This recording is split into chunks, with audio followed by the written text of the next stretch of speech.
अस्सलाम वालेकुम नाज़रीन। बुखारी शरीफ में बादशाह हरकल का एक वाक़या जिक्र किया गया है। चनांचे उसके बारे में बुखारी शरीफ में लिखा है कि अबू सुफियान वाक़या बयान करते हैं कि हरकल जो कि रूम का बादशाह था, उसने उनके पास कुरैश के काफ़िले में एक आदमी बुलाने को भेजा।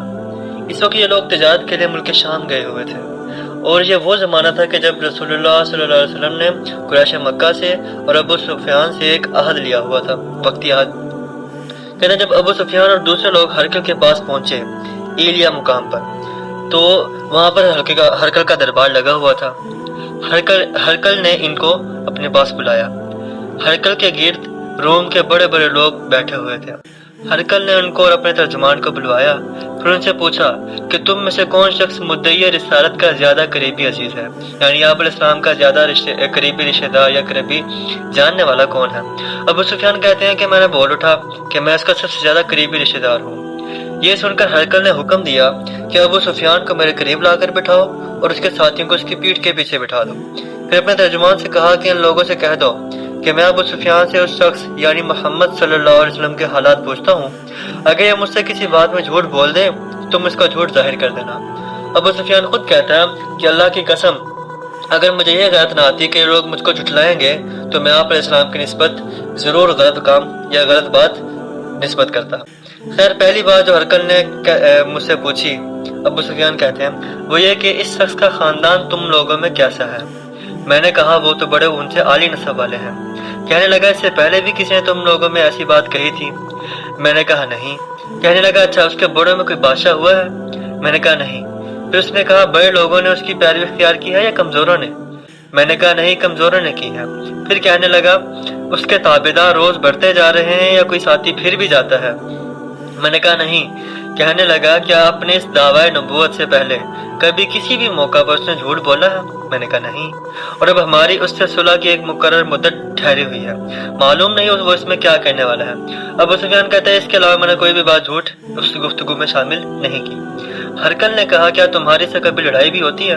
हमने कहा क्यों नहीं होती। बोला फिर तुम्हारी और उसकी जंग का क्या हाल होता है। तो मैंने कहा लड़ाई डोल की तरह है, कभी वो हमसे जीत जाते हैं, कभी हम उनसे जीत जाते हैं।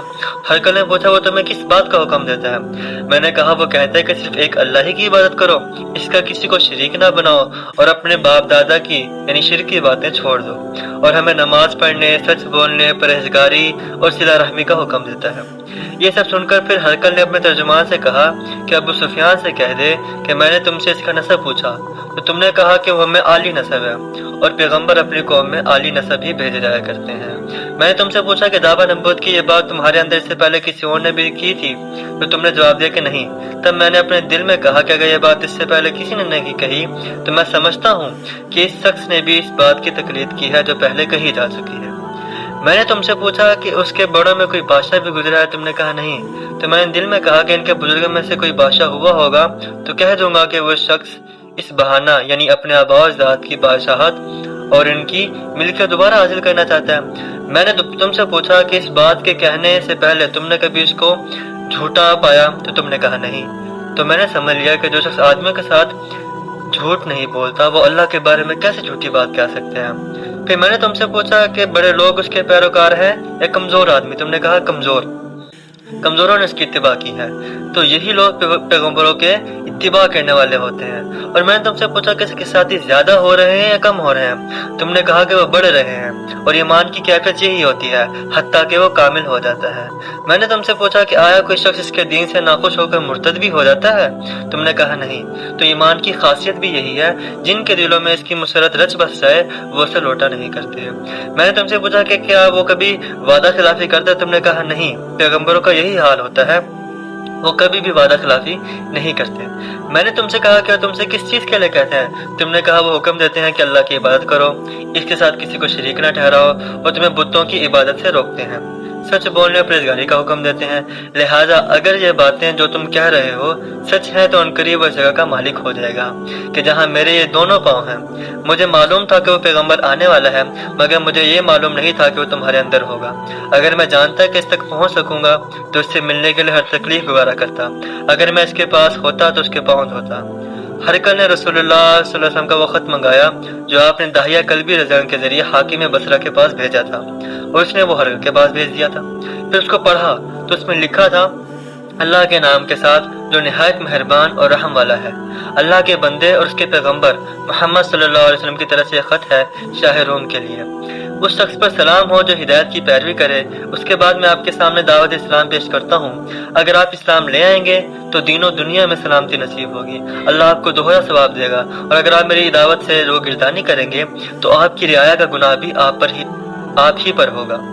اور اے اہل کتاب، ایک ایسی بات پر آ جاؤ جو ہمارے اور تمہارے درمیان یکساں ہے، وہ یہ کہ ہم اللہ کے سوا کسی کی عبادت نہ کریں اور کسی کو اس کا شریک نہ ٹھہرائیں، اور نہ ہم میں سے کوئی کسی کو خدا کے سوا اپنا رب بنائے۔ پھر اگر وہ اہل کتاب منہ پھیر لیں تو تم ان سے کہہ دو کہ ہم تو ایک خدا کے اطاعت گزار ہیں۔ ابو سفیان کہتے ہیں، جب ہرقل نے جو کچھ کہنا تھا کہہ دیا اور خط پڑھ کر فارغ ہوا تو اس کے ارد بہت شور و غوغا ہوا، بہت سی آوازیں اٹھیں اور ہمیں باہر نکال دیا گیا۔ تب میں نے اپنے ساتھیوں سے کہا کہ ابو کبشہ کے بیٹے یعنی آپ صلی اللہ علیہ وسلم کا معاملہ تو بہت بڑھ گیا، دیکھو تو اس سے بنی اسفر یعنی روم کا بادشاہ بھی ڈرتا ہے۔ مجھے اس وقت سے اس بات کا یقین ہو گیا کہ حضور صلی اللہ علیہ وسلم عنقریب غالب ہو جائیں گے، حتیٰ کہ اللہ نے مجھے مسلمان کر دیا۔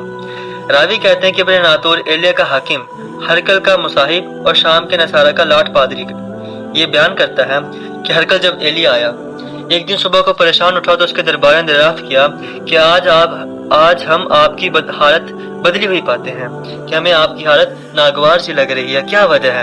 ابن ناطور کا بیان ہے کہ ہرقل نجومی تھا، علم نجوم میں وہ پوری مہارت رکھتا تھا، یعنی یہ ستاروں کا حال وغیرہ بہت اچھی طرح جانتا تھا۔ تو اس نے اپنے ہم نشینوں کو بتایا کہ میں نے آج جب ستاروں پر نظر ڈالی تو دیکھا کہ ختنہ کرنے والوں کا بادشاہ ہمارے ملک پر غالب آ گیا ہے۔ بھلے اس زمانے میں کون لوگ ختنہ کرتے ہیں؟ انہوں نے کہا کہ یہود کے سوا کوئی ختنہ نہیں کرتا، سو ان کی وجہ سے پریشان نہ ہو۔ سلطنت کے تمام شہروں میں یہ حکم لکھ کر بھیجے گئے کہ وہاں جتنے یہودی ہوں سب قتل کر دیے جائیں۔ وہ لوگ انہی باتوں میں مشغول تھے کہ ہرقل کے پاس ایک آدمی لایا گیا جسے شاہ غسان نے بھیجا تھا۔ اس نے رسول اللہ علیہ وسلم کے حالات بیان کیے۔